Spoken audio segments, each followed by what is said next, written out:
Jangan lupa subscribe YouTube channel Metro TV News dan jangan lupa nyalakan notifikasinya. Pemirsa, Konfederasi Serikat Pekerja seluruh Indonesia memastikan akan menggelar aksi damai untuk memperingati May Day atau Hari Buruh Sedunia. Aksi ini akan digelar di Patung Kuda Arjuna Wiwaha, Jakarta Pusat. Tidak hanya di Jakarta, beberapa aksi juga akan dilakukan di seluruh Indonesia dengan total 180.000 buruh. Sementara di Jakarta sendiri akan dihadirkan sebanyak 4.000 buruh. Aksi tersebut menuntut klaster ketenagakerjaan dikeluarkan dari Undang-Undang Cipta Kerja dan membatalkan revisi Undang-Undang Pembentukan Peraturan Perundang-undangan. Apabila jika dilanjutkan akan terus terjadi aksi penolakan dari buruh. Buruh juga meminta pemerintah segera melakukan pengesahan terhadap rancangan Undang-Undang Perlindungan Pekerja Rumah Tangga, menolak upah murah dan menolak setiap tindakan pemberhangusan serikat pekerja.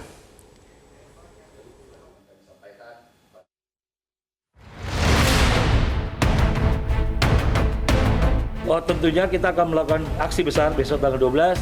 Kalau masih terjadi oleh DPR, kita akan melipat gandakan kekuatan massa dengan prokes yang ketat. Prokes yang ketat dan juga kita melakukan dialog dan komunikasi dengan pemerintah. Seperti kita tahu, JHT kita berhasil berjuang setelah melakukan banyak aksi dan juga melakukan dialog dengan pemerintah langsung. Dan caranya akan kita gunakan. Aksi dibarengi dengan diskusi dan juga mengeluarkan data-data yang argumentatifnya jelas. Kenapa kita menolak hal tersebut? Karena Presiden kan sedang di Amerika, kita tahu itu sendiri. Dan ada perwakilan pemerintah yang akan menerima besok jam 1 siang. Ya, Pak.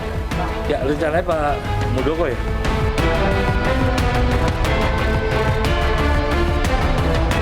Karena saya mengeluarkan instruksi itu di Indonesia, total sekitar 180.000 di seluruh Indonesia. Jawa Timur turun, Jawa Barat besok penduduk saatnya total turun, Jakarta sekitar 4.000-an. Karena saya menegaskan kita mementingkan prokes kesehatan yang ketat. Biasanya SPC itu 10.000, 20.000, besok 4.000. Kita batasi ada perwakilan, tetapi di seluruh Indonesia bergerak di jam yang sama, jam 11. Jawa Barat saya mendengar cukup besar, Jawa Timur cukup besar. Yang pertama tanggal 12 Mei, KSPSI sebagai konfederasi pekerja terbesar di Indonesia menyampaikan tuntutan 1, meminta dikeluarkan klaster tenaga kerja di Omnibus Law. Yang kedua, menolak revisi Undang-Undang Pembentukan Peraturan Perundang-undangan karena itu memuluskan jalannya Omnibus Law di parlemen. Yang ketiga, menolak upah murah. Yang keempat, menolak setiap tindakan-tindakan pemberangusan serikat pekerja dan banyak hal.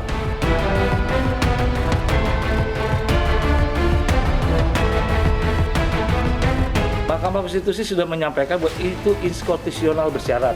Artinya ada cacat produk formil undang-undang tersebut. Artinya pemerintah dan DPR harus belajar ketika MK sudah memutuskan, dan kami berkeyakinan lebih baik klaster ketenagakerjaan dikeluarkan saja. Ditata ulang kembali, kita bicara kembali dari awal, dari nol, agar semua pihak duduk bersama-sama menjelaskan argumentasi masing-masing daripada dipaksakan, pasti akan menimbulkan penolakan yang sangat masif di seluruh Indonesia. Pemirsa, jelang aksi May Day, para buruh akan menyampaikan sejumlah tuntutan. Dan untuk membahasnya secara lengkap, kita akan berdiskusi bersama dengan Dirjen Pembinaan Hubungan Industrial dan Jaminan Sosial Kemenaker. Ada Ibu Indah Anggoro Putri yang sudah tersambung melalui sambungan telepon bersama kami. Selamat pagi Ibu Putri, apa kabar? Selamat pagi Mas, selamat pagi Mbak. Baik, salam sehat Ibu Putri. Bu Putri, dalam aksi May Day 12 Mei dan 14 Mei, buruh masih saja menuntut klaster ketenagakerjaan untuk dikeluarkan dari Undang-Undang Cipta Kerja. Nah, bukankah sebelumnya ini sudah pernah dibahas, Bu, dengan pemerintah? Tetapi apa kemudian yang masih menjadi kebuntuan, Bu Putri? Ya, saya awali dengan sekali lagi, mumpung masih di bulan Mei, saya sampaikan selamat Hari Buruh Pekerja bagi seluruh pekerja buruh di Indonesia. Memang dalam setiap pelaksanaan May Day atau Hari Buruh, seluruh pekerja buruh di seluruh dunia merayakan dengan sukacita sekaligus menyampaikan aspirasi harapan-harapan mereka. Demikian pula dengan di Indonesia. Kami Kementerian Ketenagakerjaan telah ikut merayakan perayaan May Day pada tanggal 1 Mei kemarin di Surabaya, di Masjid Al-Akbar Surabaya, karena bertepatan dengan malam takbiran. Jadi kami lakukan berbagai rangkaian kegiatan dalam suasana menyambut Idul Fitri pada saat itu. Nah, kalau hari ini dan mungkin beberapa hari ke depan, beberapa sahabat-sahabat saya dari berbagai konfederasi serikat pekerja ingin merayakan May Day dalam bentuk unjuk rasa atau menyampaikan aspirasi. Saya dengar juga ada yang ingin dengan hiburan-hiburan musik dan sebagainya. Saya rasa itu hal yang wajar dalam satu format perayaan May Day. Terkait dengan tuntutan tersebut, cuma sebelumnya saya ingin menyampaikan kiranya apapun aksi yang dilakukan dalam perayaan May Day, hendaknya sahabat-sahabat saya selalu menjaga dan menerapkan protokol kesehatan yang ketat, karena kita belum benar-benar bersih dari COVID-19. Terkait dengan tuntutan mereka, yaitu mengenai klaster ketenaga kerjaan ya, harus dikeluarkan dari Undang-Undang Cipta Kerja. Sebenarnya saya juga mohon ingin menegaskan lagi bahwa pembentukan Undang-Undang Cipta Kerja sebenarnya khususnya klaster ketenaga kerjaan telah melibatkan partisipasi publik, yaitu seluruh elemen ketenaga kerjaan, baik dari serikat pekerja, asosiasi pengusaha, kementerian lembaga lain, kemudian praktisi dan akademisi, perguruan tinggi, serta lembaga-lembaga swadaya lainnya, termasuk juga dengan International Labour Organization atau ILO. Bahkan dalam proses pembentukannya, Undang-Undang Cipta Kerja dan seluruh peraturan-peraturan pelaksanaannya juga telah dibahas dalam forum mekanisme tripartit yang melibatkan perwakilan dari serikat pekerja dan pengusaha.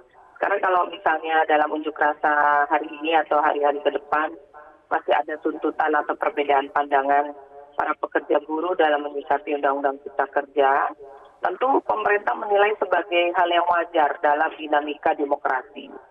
Kita akan semua menyadari bahwa negara ini negara demokrasi. Terkadang suatu regulasi tidak sepenuhnya dapat mengakomodasi kepentingan semua pihak secara memuaskan.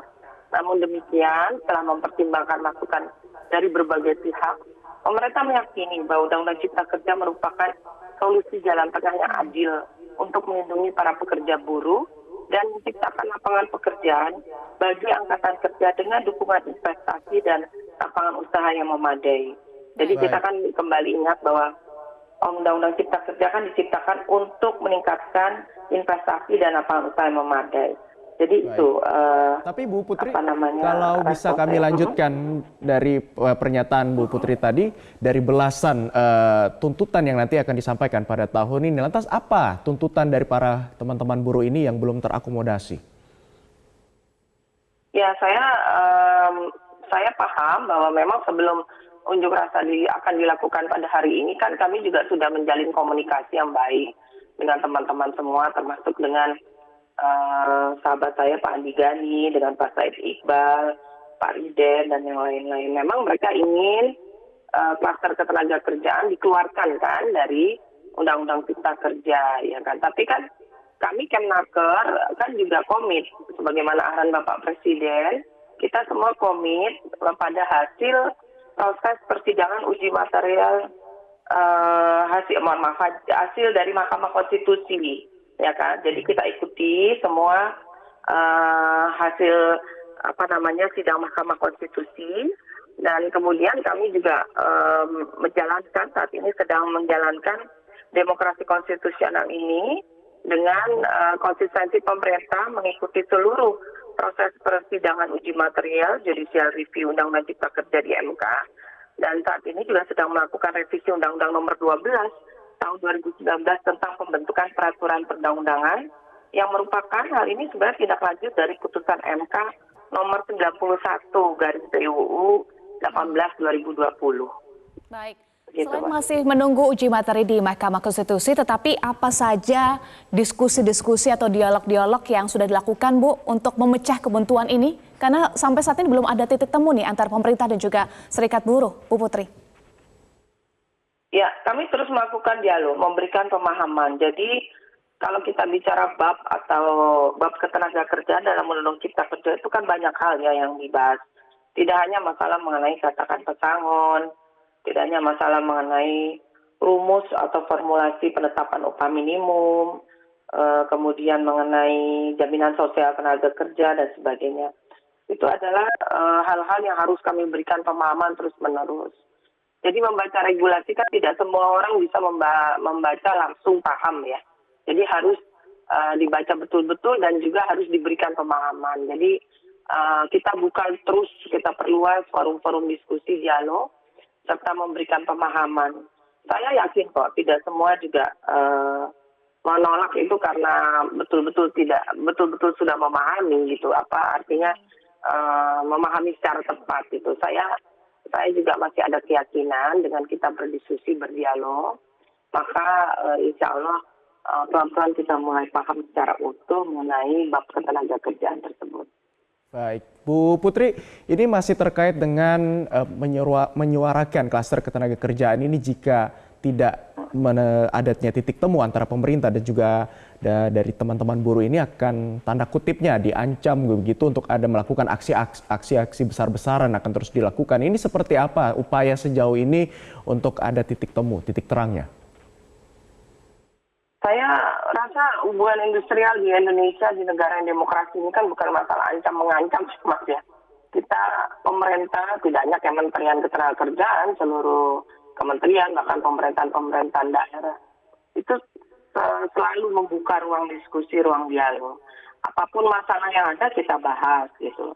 Kami pun mulai hari ini juga terus membuka ruang dialog. Sampai semalam jam 24 saya masih menerima voice note dari teman-teman serikat pekerja yang mempertanyakan mengenai hilangnya beberapa bentuk jaminan sosial tenaga kerja bagi para pekerja. Ternyata kan ada pemahaman yang kurang pas, maka insya Allah hari ini akan terus kita berikan pemahaman mengenai hal itu. Saya sih kurang seberapa dengan kata tidak akan ada titik temu. Mudah-mudahan dengan ikhtiar dan niat bersama, kami pemerintah terus memberikan pemahaman. Baik, mudah-mudahan nanti masih terus dibuka ya, Bu Putri.